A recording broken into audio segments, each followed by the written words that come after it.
गैर मूलवासी संगत जी अज सिख जथेबंदियां मूलवासी समाज के माध्यम तो काउंसिल जी पूरे भारत के और बहुत देशों के भी अपना उद्देश्य और विचारधारा का प्रचार कर रही है और उन्होंने माध्यम तो आज कॉन्फ्रेंस रखी गई है। कॉन्फ्रेंस में 5-7 मिनट का टाइम मिलता उसमें आप खुद के अपने विचार नहीं कर सकते। मैं एक रिक्वेस्ट करूँगा साथियों कि सैमीनार अगर लगातार जो हो सका उत्थे आप अपने विचारों की सांझ पा सकीए तो कितने साढ़े उताइयाँ कितने असी सांझी वार्ता का संदेश ऐसे अपने महापुरखों का संदेश जो सांझी वार्ता का संदेश है वो असी अपने लोगों के क्यों नहीं पहुँचा सके। अज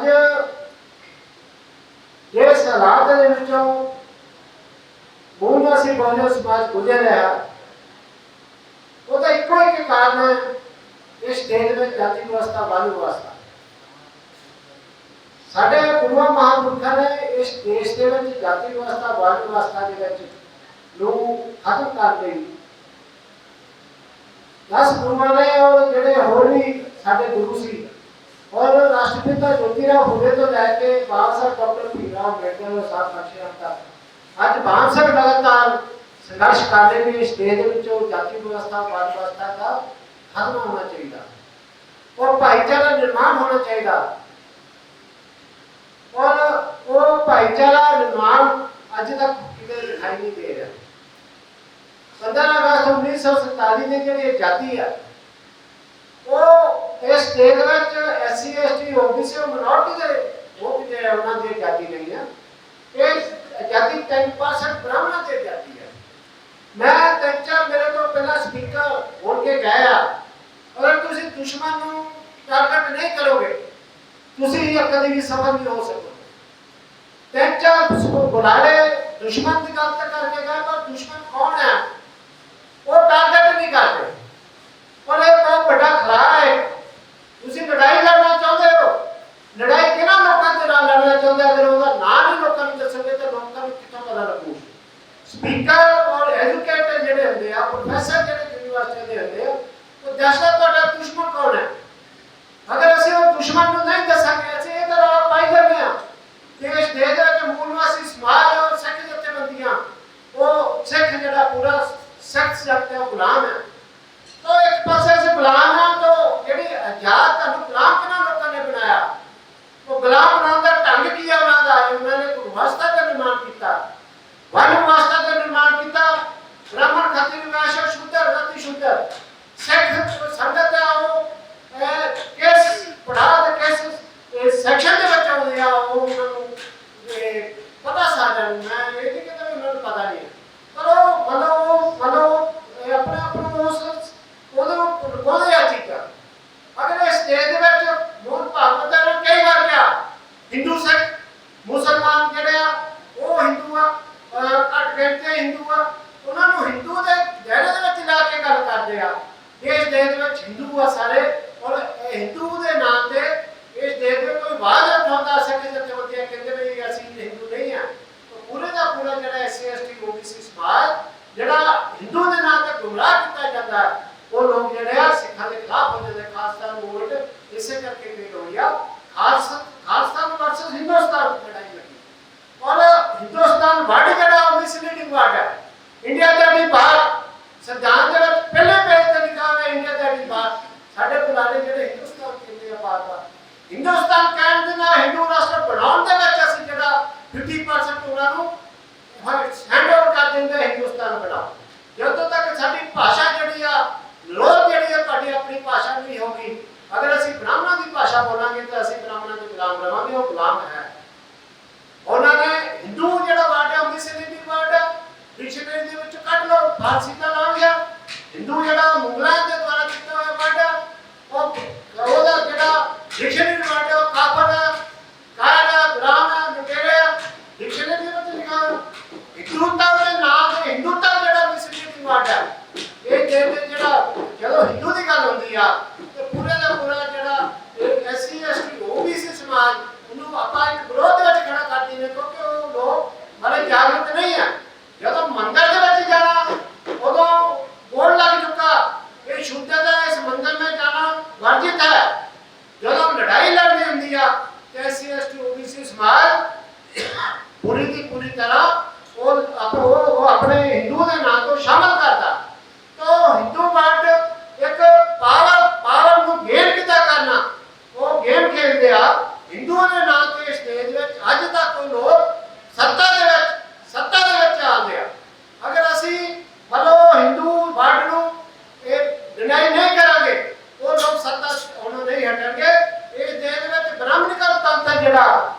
इस देश में शब्द घटता वो शब्द असीं बोलते हैं उन्हें शब्दों का प्रचार प्रसार होता। तो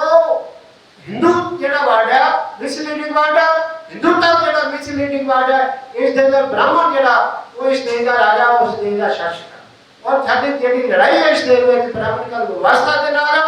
इस देश में ब्राह्मणिकल व्यवस्था का गुलाम बना दिया। जो तक असीं इस ब्राह्मणिकल व्यवस्था के खिलाफ नहीं बोलांगे असीं उदों तक असीं कभी भी कामयाब नहीं होवांगे। तो दूसरी जेड़ी ज़्यादा मैं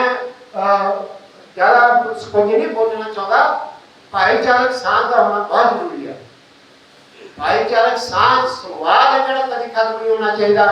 SC ST OBC और मिनोरिटी लोगों के बीच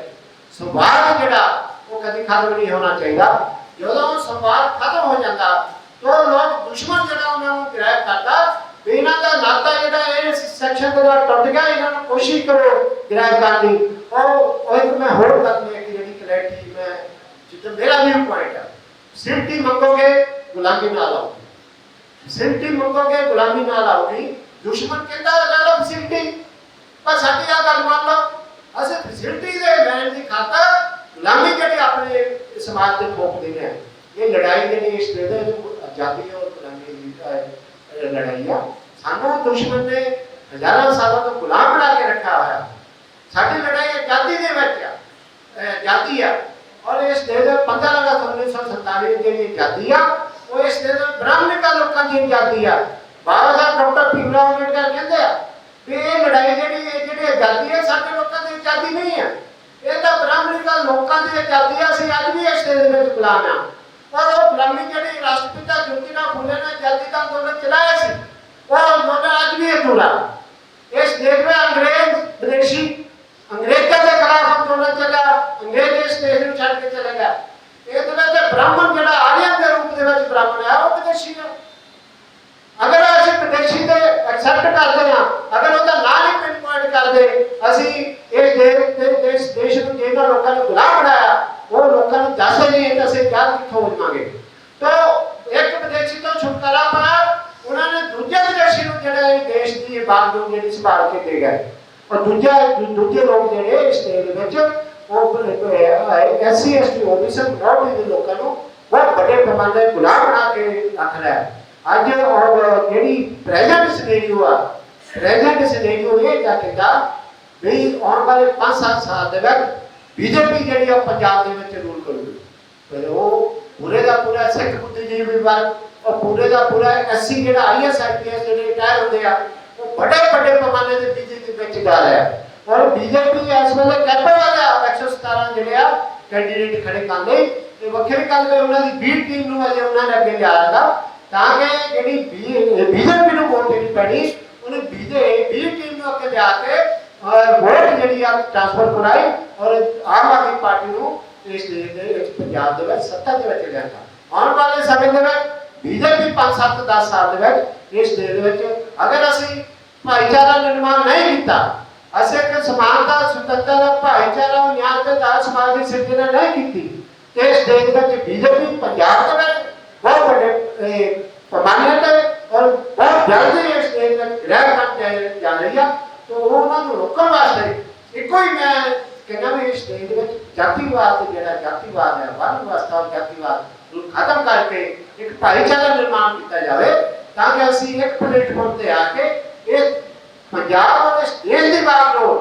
अपने हत्थों के विच लईए और लैके जिहड़ी सत्ता तो बाद में जिहड़ा सानूं दैरात काम करना पऊगा जिहड़ी व्यवस्था इस व्यवस्था के खिलाफ असीं सत्ता दे विच आउंदे हां। सत्ता पहले मिल सकती है पर व्यवस्था जिहड़ी समाजिक व्यवस्था नूं खत्म करने वास्ते बहुत बड़े पैमाने से सानूं अपने प्रचारक पैदा करने पैणगे और प्रचारक दैरात लोकां दे विच जाके अपने मूल मसीह